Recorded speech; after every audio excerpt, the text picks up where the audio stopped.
TP. Chandrasekharan വധക്കേസിലെ 3 പ്രതികൾക്ക് ശിക്ഷാ ഇളവ് നൽകാൻ വേണ്ടിയിട്ടുള്ള വിചിത്രമായ നീക്കം സർക്കാർ നടത്തുകയാണ്. ടി.കെ. രജീഷ്, മുഹമ്മദ് ഷാഫി, അണ്ണൻ സിജിത്ത് എന്ന 3 പ്രതികളെ കൂടിയാണ് ജയിൽ നിയമങ്ങളെയും ഹൈക്കോടതി വിധിയെയും ലംഘിച്ചുകൊണ്ട് ജയിലിൽ നിന്ന് പുറത്തിറക്കാൻ വേണ്ടി സർക്കാർ ശ്രമം നടത്തുന്നത്.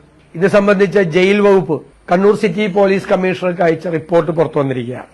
ഒരു പൊതുപ്രവർത്തകനായ ടി.പി. ചന്ദ്രശേഖരനെ ക്രൂരമായി 51 വെട്ടുവെട്ടിക്കൊന്ന ക്രിമിനലുകളായ ആളുകളെയാണ് ഇവരെ സംരക്ഷിക്കാൻ നോക്കുന്നത്. കെ രമ, ചന്ദ്രശേഖരന്റെ വിധവ കൂടിയായ രമ, നിയമസഭയിൽ ചോദിച്ചിട്ട് പോലും ചോദിച്ച ചോദ്യങ്ങൾക്ക് 5 മാസമായി ഉത്തരം തന്നിട്ടില്ല. ഇവർക്ക് കൊടുത്ത പരോളുകളെ സംബന്ധിച്ച വിശദാംശങ്ങൾ പുറത്തുവിട്ടിട്ടില്ല.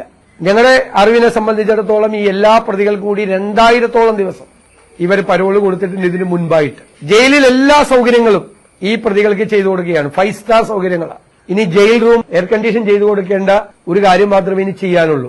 അവർക്കിഷ്ടപ്പെട്ട ഭക്ഷണം, അവർക്കിഷ്ടപ്പെട്ട മദ്യം ഉൾപ്പെടെയുള്ള എല്ലാ കാര്യങ്ങളും അവിടെ ജയിലിൽ ചെയ്തു കൊടുക്കുകയാണ്. മാത്രമല്ല, ജയിലിൽ നിന്ന് തന്നെ ഈ പ്രതികൾക്ക് കൊട്ടേഷൻ പിടിക്കാൻ വേണ്ടിയിട്ട് കൊട്ടേഷന്റെ ഭാഗമാകാൻ, ഷെയ്ഡി ആയിട്ടുള്ള സാമ്പത്തിക ഇടപാടുകളിൽ പങ്കെടുക്കാൻ, പങ്കാളികളാകാൻ ഒക്കെയുള്ള അവസരങ്ങൾ പോലീസും ജയിൽ അധികൃതരും ചേർന്ന് ചെയ്തു കൊടുക്കുകയാണ്.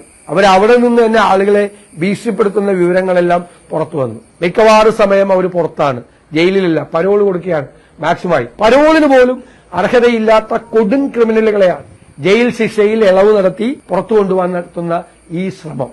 ഇത് നമ്മുടെ കേരളത്തിനോടുള്ള വെല്ലുവിളിയാണ്, കേരളത്തിന്റെ ഒരു മനസ്സാക്ഷിയോടുള്ള വെല്ലുവിളിയാണ്. അപ്പൊ ഇവർ ഇത്രയും ഈ തെരഞ്ഞെടുപ്പിൽ പാഠം പഠിച്ചിട്ടില്ല. തെറ്റ് തിരുത്തും എന്ന് പറഞ്ഞിട്ടും തെറ്റുകളിൽ നിന്ന് തെറ്റുകളിലേക്കാണ് ഇവർ വീണ്ടും വീഴുന്നത്.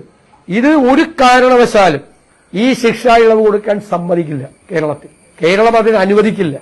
ആ ചെറുത്തുനിൽപ്പിൽ കേരളത്തിലെ ജനങ്ങളുടെ മുൻപന്തിയിൽ തന്നെ കേരളത്തിലെ പ്രതിപക്ഷം ഉണ്ടാവും. ഈ കൊടും ക്രിമിനലുകൾ തെരുവിലിറങ്ങിയാൽ, ജയിലിൽ നിന്ന് പുറത്തിറങ്ങിയാൽ ഉണ്ടാകാൻ പോകുന്ന സംഭവങ്ങളെക്കുറിച്ചെല്ലാം ഇപ്പോഴും CPM ബോംബ് നിർമ്മാണം നടത്തുകയാണ്.